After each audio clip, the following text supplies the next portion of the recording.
بسم اللہ الرحمن الرحیم۔ السلام علیکم ناظرین، اشفاق احمد کے واقعات کے ساتھ ایک عمدہ واقعہ۔ صبح صبح چائے کی دکان پہ میرا دوست میرے پاس بیٹھا، مجھے سلام کیا، اس کی آنکھوں میں آنسو تھے، میرا ہاتھ پکڑا، روتے ہوئے بولا، فارس میں آج خود کو بہت چھوٹا محسوس کر رہا ہوں۔ میں حیران تھا، اس کی کمر پہ تھپکی دی، ارے کیا ہو گیا شیر کو؟ مجھ سے نظر نہ ملا رہا تھا، پھر زور زور سے رونے لگا۔ سب لوگ اس کی طرف دیکھنے لگے، میں اس کو چپ کروایا۔ اے پاگل، سب دیکھ رہے، میرے سینے سے وہ لگ گیا، روتے ہوئے بولا، فارس بہن ایسی کیوں ہوتی ہے؟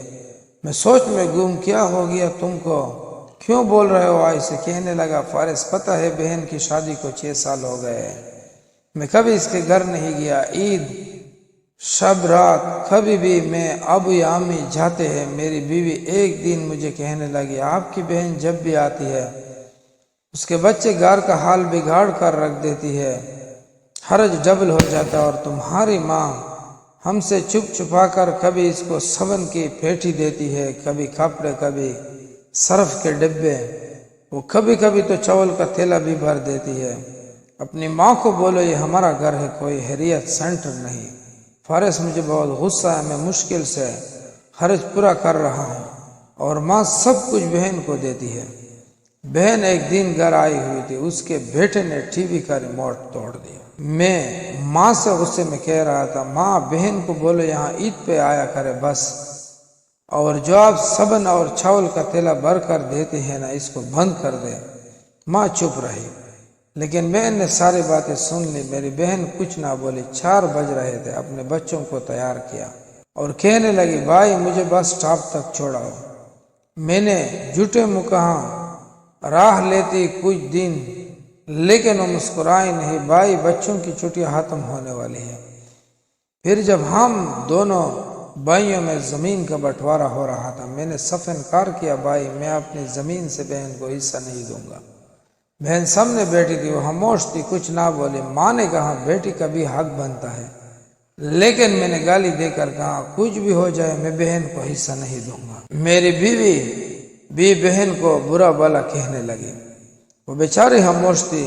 کورونا کے دن ہے، فارس کام کاج ہے نہیں، میرے بڑے بیٹے کو ٹی بی ہو گئی، میرے پاس اس کا علاج کرنے کے پیسے نہیں، بہت پریشان تھا، میں نے قرض بھی لیا تھا 2 لاکھ، بھوک سر پر تھی، میں بہت پریشان تھا، کمرے میں اکیلا بیٹھا تھا، شاید رو رہا تھا۔ حالات پہ کہ اتنے میں بہن گھر آ گئی، میں غصے سے بولا، اب یہ بھی آ گئی؟ منحوس بیوی میرے سامنے میرے پاس آئی، کوئی ضرورت نہیں گوشت یا بریانی پکانے کی اس کے لیے۔ پھر 1 گھنٹے بعد وہ میرے پاس آئی، بھائی پریشان ہو؟ میں مسکرایا نہیں، تو بہن نے میرے سر پر ہاتھ پھیرا، بڑی بہن ہو، تمہاری گود میں کھیلتے رہے ہو، اب دیکھو مجھ سے بھی بڑے لگتے ہو۔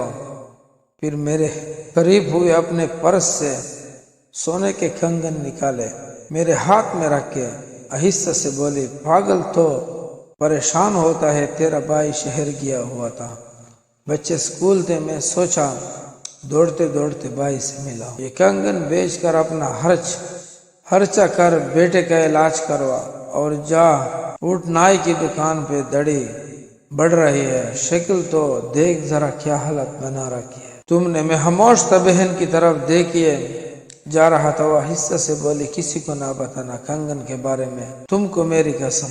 میرے ماتھے پہ بوسہ کیا اور 1000 روپیہ مجھے دیا، جو 150 کے نوٹ تھے، شاید اس کی جمع کو میری جیب میں ڈال کر بولی، بچوں کو گوشت لا دینا، پریشان نہ ہوا کر، تیرے بھائی کو تنخواہ ملے گی تو آؤں گی، پھر جلدی سے۔ اپنا ہاتھ میرے سر پر رکھ کر اس نے بال سفید ہو گیا، بازار جاؤ اور داڑھی کو ٹھیک کراؤ۔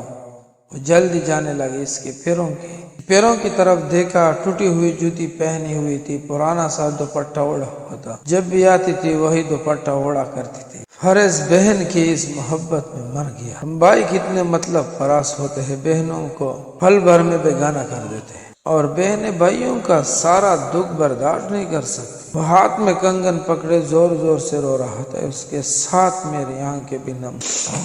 اپنے گھر میں خدا جانے کتنے دکھ سہ رہی تھی، کچھ لمحے بہنوں کے پاس بیٹھ کر حال پوچھ لیا کرے۔ شاید کہ اس کے چہرے پہ کچھ لمحوں کے لیے ایک سکون آ جائے۔ یہ تحریر لکھتے لکھتے اللہ کی قسم میرے آنکھوں میں آنسو آ گئے۔ بہت دکھ بری داستان ہے، بس اللہ تعالیٰ سب کی بہنوں کی جھولی خوشیوں سے بھر دے، آمین۔